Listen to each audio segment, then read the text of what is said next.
What is up, star seeds? I am Sydalexandria, and today we are going to be talking about how to develop your intuition, how to meditate, how to open your third eye, and all of these witchy things, because it is October. It is officially spooky season, and right now I'm sitting in my car.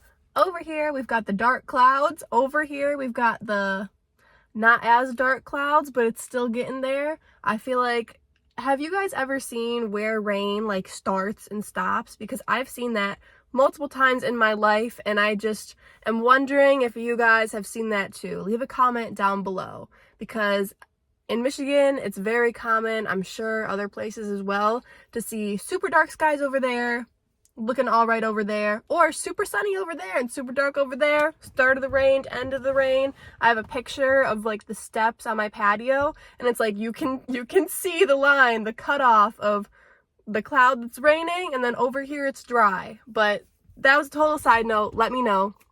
Let's get into this, because people ask me a lot, like, hey Sid, I've been trying to meditate, I've been trying to talk to my guides, my higher self, extraterrestrial beings, crossed away loved ones, you know, like my dead grandma, grandpa, whoever. And I say, go outside. That's going to be the easiest way to tap into something, is talking to the trees or the sun, these elemental nature spirits, this like Mother Earth energy. That's going to be the easiest to tap into, because just going outside, it's like this undeniable positive energy. Sometimes you'll feel the suffering of Mother Earth, and you know, like, and sorry if you guys don't like me calling Earth Mother, but like you will feel the planet's energy of like, you know, the sorrow of like the pollution and things like that. If you're driving by and you see litter, you can feel that sadness. But usually if you're in your backyard, you're in a positive environment that you like to be in, and you have your feet in the grass and it wasn't just fertilized or anything, you know, weird like that.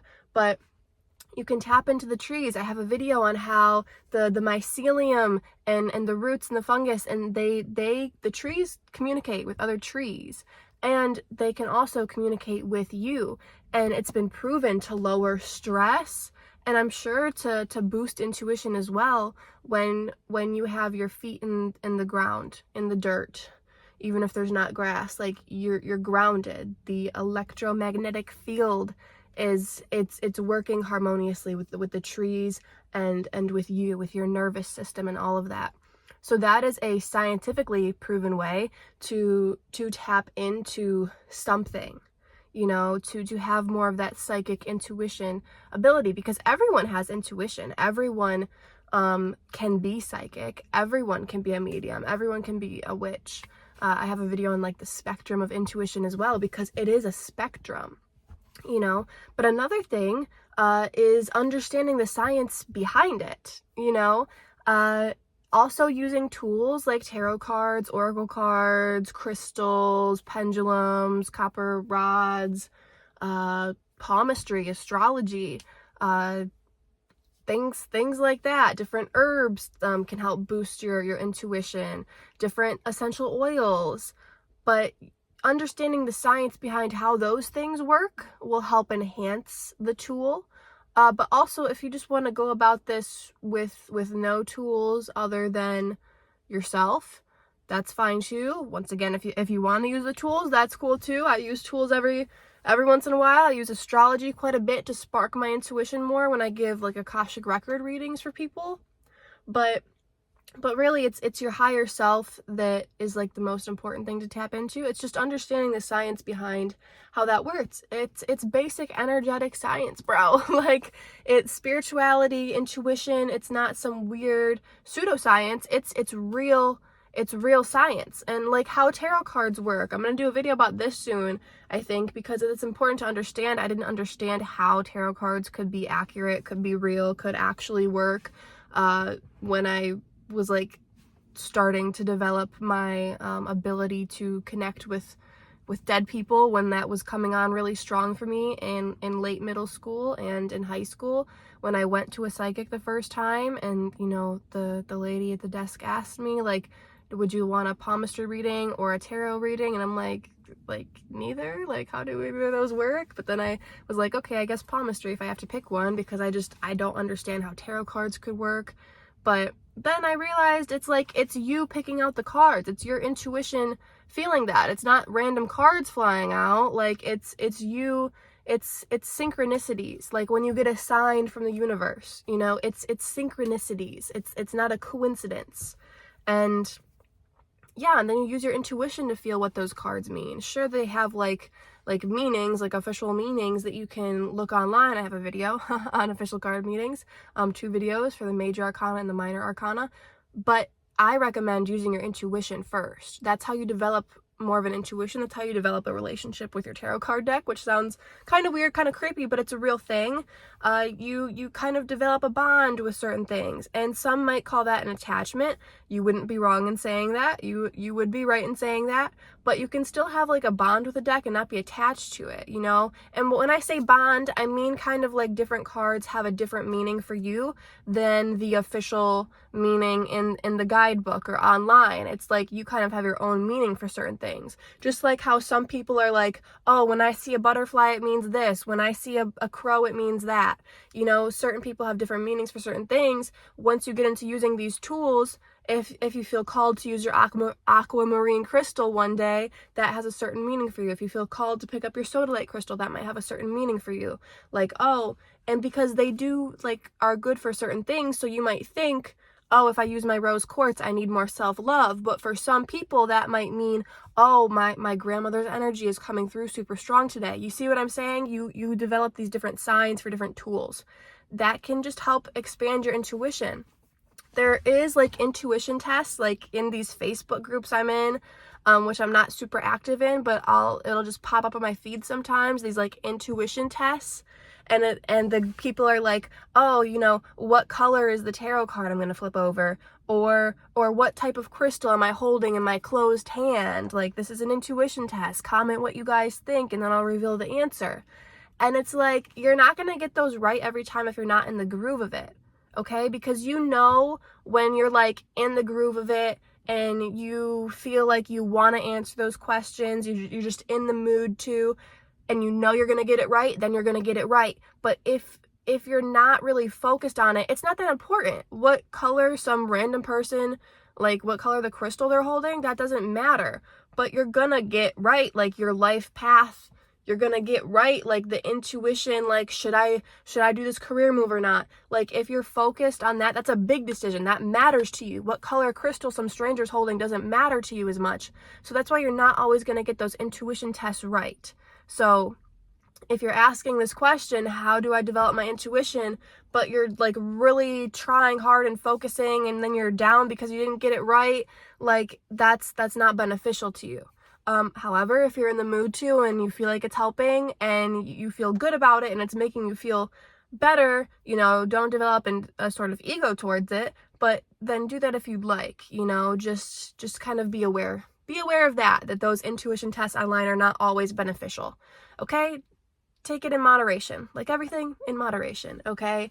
Because like even like kids, like my son, when he's trying to shoot a basket or something or catch a ball and he's just like kind of upset because he didn't catch the last one or whatever, I'm like, it's okay. Take a deep breath. Relax. Focus. Say, I'm gonna catch it. I'm gonna make the basket. And then boom, he does. It's like that with using your intuition too. It's like that with doing everything. So don't get down about, you know, you didn't get the last one right or whatever. Like if you're doing it about something that matters, you know, then you will get it. Okay? That's why the team always in the movies, they always score the winning shot at the last second, like, because that matters. Okay? So hopefully that makes sense. So going outside, connecting with nature spirits is going to be easiest. Using tools, we talked about intuition tests. Okay, we talked about the spectrum of intuition and how everyone is a psychic. I have my little mental checklist. the clairs, understanding the clairs, researching things that you're interested in, getting into philosophy, and all of that. Conspiracy theories, possibly, but just understanding how the universe works more. Developing your own theory of the universe, developing your own theory of what happens after death will help you better be able to connect with these, dead humans. Having protection when you're doing that, visualizing like a gold or a white or whatever color aura within you, around you, a protective shield, and just knowing that protection is always there, even if you forget to visualize it or think about it, knowing it's always there. Setting your boundaries, especially when tapping into dead humans, earthbound spirits, even elementals, but even extraterrestrial beings, angels, demons, whatever. Like, you need to be aware of who you're talking to and set the intention to run all of that information through your higher self. Even if you think you're talking with Grandpa Joe or Uncle Billy Bob, you need to really discern if the spirit that's saying they're Uncle Billy Bob, you need to ask your higher self and set that boundary that only the real Uncle Billy Bob can talk to me, and some random spirit cannot be an Uncle Billy Bob imposter. You know what I'm saying? And even if you want to tap into these ancestors that you never even met, you need to be aware that, like, they might not have the best intention at heart. They have a spirit, a soul personality as well. I do believe we all have like a soul personality and soul intentions. You need to evaluate those. But cleansing your gut, healing your gut, and then trusting it will work, okay? And it's okay if you eat junk food once in a while. I do too. But just kind of developing that discernment is really the most important thing. Protection around you, discernment, that will get you far, okay? It's really that simple. And if you're someone who wants to actually like meditate, people will ask me, like, or they'll say, like, I always fall asleep or something. It's like, I do that too. Like, that's why it's hard to meditate laying down in a bed when you're already tired. Like, what do you think is going to happen? You're gonna fall asleep. So going outside to meditate, like, that is definitely the number one thing you can do to connect with something. If you're trying to meditate, whatever, go outside. Always freaking works for me. Or at least look out a window. If you can't put your feet in the grass, you can't go outside, at least look out a window at the sun, at a tree, at whatever. Going to places that are important to you, following your intuition. If you feel like you need to go to your local park or whatever, then go there. If you feel like something miraculous is going to happen if you walk outside and look up at the stars, do it. Like, yeah, if you want to connect with different star races, then go outside and look at the stars and see what stars you feel connected to. And if you don't know the star names, that's good. That's probably better than if you do, because then you're going to go in with like zero expectations, zero knowledge of what star is which star, and you're just gonna really feel which ones you feel connected to. Then you can get an app on your phone and look and see what they are. That's what I always tell people if they want to, see what star races they're connected to, because watching YouTube videos about, Pleiadian starseeds, they act like this, and Syrian starseeds act like that. Like, okay, yes, to a certain extent, okay, but it's like everyone is going to relate with pretty much all of those explanations. And yes, everyone probably has had lives in those star systems. It's just about what they were in those lives, what their mission was, why they incarnated there, all of that. But that's a whole nother topic. Just developing your intuition, like, even just understanding kind of. I don't really like the labels, not that the labels matter, but when I was first starting out, this really helped me be able to discern what I was doing, and that helped me understand the science behind it, and that helped me understand how it was real. So I have a video on the clairs, different psychic senses. So I am mainly claircognizant, which means that the information just kind of comes to me. It's more of a psychic thought, okay? It's not really that I'm hearing, and that can confuse a lot of people, is clairaudience and claircognizant. For me, I'm just a little bit clairaudient. Like the other day I heard you choose for one of my clients, and that was a clairaudient psychic, downloader, whatever. But usually it's claircognizant. Like I just kind of get these thoughts in my head that are kind of like a gut feeling, but it's more of a psychic sense that it's like coming to me, like I just kind of know the information. And I'm a bit clairvoyant too, so I'll kind of see a scene, but most of it is just knowing. Like I know that in a past life they had this career. I just know in a past life they lived in this country or whatever. And then I can get a visual maybe of like what the vibe looked like, what the town looked like, what that being looked like, what their body looked like or whatever. But usually it's more of a knowing and then a feeling. Their sentience, like feeling the emotion of how that person was feeling at a certain time, and just really, really feeling the vibe of it all. So I'm mainly claircognizant, clairsentient, clairvoyant, then a little bit clairaudient, and a little bit clairgustient, which is like psychic smelling and tasting, which is weird when that happens, but it can happen. So that's just the gist of it. And I'm trying to think if there's anything else we should talk about. I mean, awakening symptoms, I'll link my video about that, but you're gonna get these weird signs that your intuition is getting stronger. If you're trying to open your third eye, which by the way is on a spectrum, it's not like it's opened or closed. It's like your real eyes, you know, but your third eye is your pineal gland in your brain. So it is a gland in your brain that can be calcified, decalcified, that can be more active, more underactive. But it's like how you can have your eyes closed, you can have your eyes open a little bit, you can have them open more, you can have them really freaking open, you can be prying them open. That's kind of like what your third eye is like. Everything in this universe is on a spectrum. So understand that. It's not like, should I open my eye? Like once it's open and it's hard to close. It's like, okay, yes, I definitely see what those people are saying. I definitely do. Because once you like go down the rabbit hole, once you get into the truth of the universe, your theory of the universe, breaking down conspiracy theories, opening your eyes to the truth, you can't unsee that. So I get what they're saying, but it's like you should not let the fear of being in the know like stop you from being in the know. You should not continue to remain blissfully ignorant if you have this craving to know the truth. So I hope that like gives you some clarity. But anyways, you're gonna have these ascension symptoms, I call them.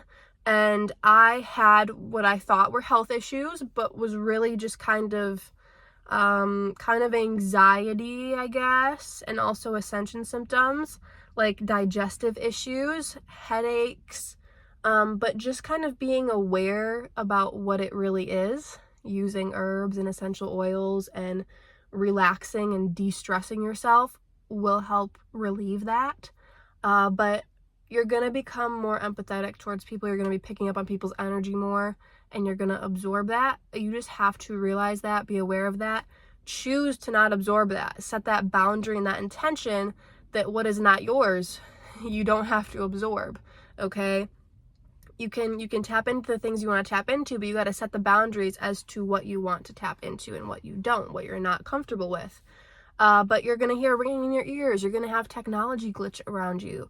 These common things, they're going to happen when you start developing your psychic ability more. And you just got to be aware of that, you know? So I think that's pretty much all I wanted to say. I hope this video helped you. If you would like a reading from me, you can email me, sydalexandriaegypt@gmail.com. I do have a lengthy wait list, but if you email me, I'll put you on that. I am going to be having courses. I will be teaching classes probably over Zoom, probably 40 minutes once a week. And then I'll have like a private YouTube video that if you're taking the class, you can watch it back after if you can't hop on the live call, or if you just want to watch it back after for whatever reason. But so I will be teaching those courses. I'm going to be doing an astrology one and starting in like March. And then once that is done in like June, I will be teaching about like star races, ETs, hybrids, all of that stuff, galactic history. And then in September, I will be teaching about witchy divination tools, intuition, all of that. And then I think I'm going to be taking what is my winter season off, but I may be teaching about sustainability, survival, eco-friendliness in like December. But I want to have those classes every single year. So if you're interested in this like divination, intuition, then every like September, October, November, we're gonna be doing that. So you can always email me if you are interested in that, and I will like put you on my list of people to email once those classes are more set in stone. Okay, but we're gonna start them on like the equinoxes and the solstices. So yeah, peace out.